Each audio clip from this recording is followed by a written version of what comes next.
Is the newest card to come out any good, or is it only here to deceive us? Find out what's going on as I hereby invite everyone to join me on my adventures through Marvel Snap. Hey everybody, it's Annabelle. So it's a brand new week, and that means it's time for a brand new card pack peek. This time around, we are talking about Xorn. Xorn's mutant powers are caused by a tiny star that got embedded to him at a very young age and made his normal head burn away. However, this did not kill him. Rather, he grew up into adulthood with the star still inside of him. His mutation gave him the ability to collapse the star and create a black hole, and in order to keep from harming others, he now wears a mask made of metal to help stop this power from coming to full effect. He also has a twin brother that manifests similar powers. However, he was able to use his abilities with little to no training, so he was kept in isolation due to the dangerous nature of these powers, and even his twin brother had very little contact with him while he was growing up. Xorn was meant to be sold to an evil man by his caretakers who wanted to do nothing but to harvest his mutant brain. In an effort to escape this fate, he ran away, but he felt that he needed some time to meditate and enjoy his newfound freedom.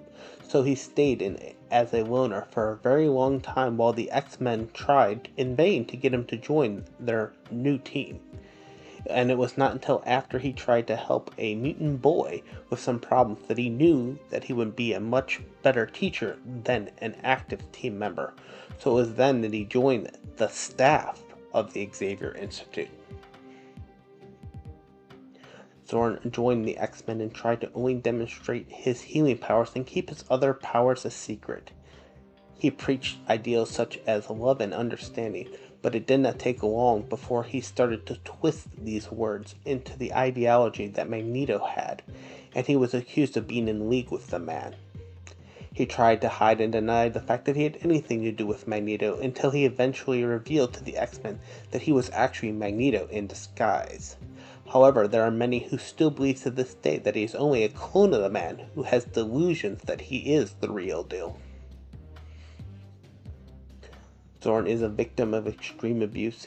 He is loyal, responsible, hardworking, and often anxious and seeks security and support. This has left him with a deep psychological scar. Unfortunately, like many such victims, he has become somewhat abusive to both those who hurt him and those who try to help him. He truly believes that humans will never overcome their hatred for anyone different. He has never considered himself to be evil, since he thinks of himself as being only focused on achieving the long-term goal, and he will fight for what he believes in. Xorn's abilities are quite unique, as due to them he does not need to breathe, nor does he require food or water to survive. He also has a mini star in his head that allows him to emit different kinds of energy. The most common one that he uses allows him the ability to move anything that is made out of metal. The star is also capable of emitting a blinding light that can cause instantaneous incineration of another living being. He possesses a gravitational sense that allows him to manipulate this energy for various purposes, including the warping of the gravitational fields in order to move another person. Xorn is a mutant with a tiny star inside his head that allows him the ability to move others, who tried to hide and deny that he believes himself to be Magneto. This is represented in Marvel Snap, as even though he has the same power as Magneto, he will do everything opposite in order to hide this fact. So in Marvel Snap, what this card does is a 2 cost, a 3 power, with the description of after any 3 or 4 cost card is played here, move it to another location. So that means whatever location he is in, if you play a 3 or 4 cost card there, it'll move it to a different location. If your opponent plays a 3 or 4 cost card in that location, it'll move it to another location, assuming there's a spot to move it to. So in my opinion, I feel that this card falls into the 2-star rating. Now I know a lot of people have given this a lot higher of a star rating, but I feel it only falls into 2 stars because of the following reason. First reason that we have to talk about is, by itself, it is just a 2-3. It's a shocker. You're not playing it for the power stat points. The other problem that it has is there's basically no cards that it works with. If you look at all the 3 and 4 cost cards that have anything to do with move, the only ones that get any kind of buff off of him are Vulture and Red Wing. Now the only other 2 cards that get any kind of use out of him whatsoever are going to be the Hydra Stomper and Scream.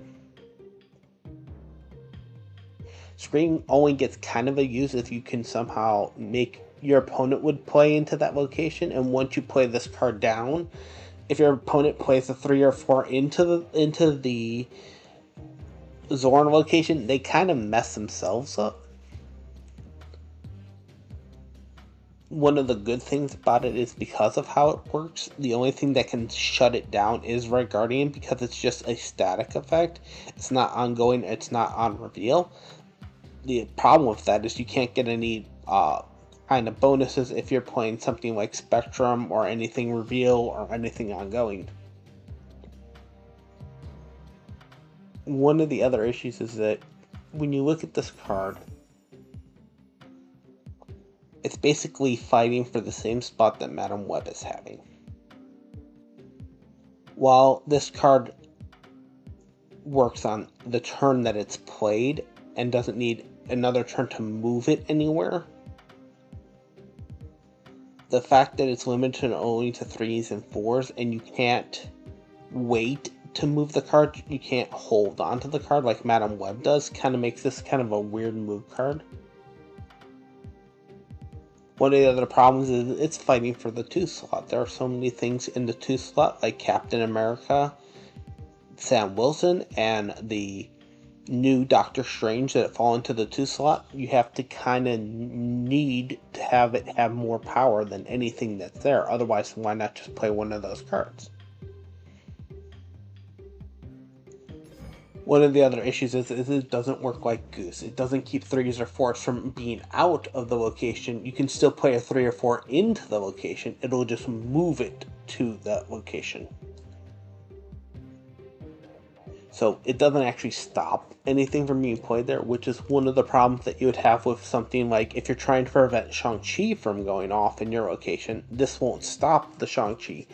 Shang-Chi will still happen there, blow up one of your big cards, and then get moved to another location, assuming that there is a spot. And that's another problem with it. There's no card that your opponent can play other than Warpath that really matters where it goes for 3 or 4. Warpath is the only card that I can see that's 3 or 4 that exists that would care about where it is location-wise.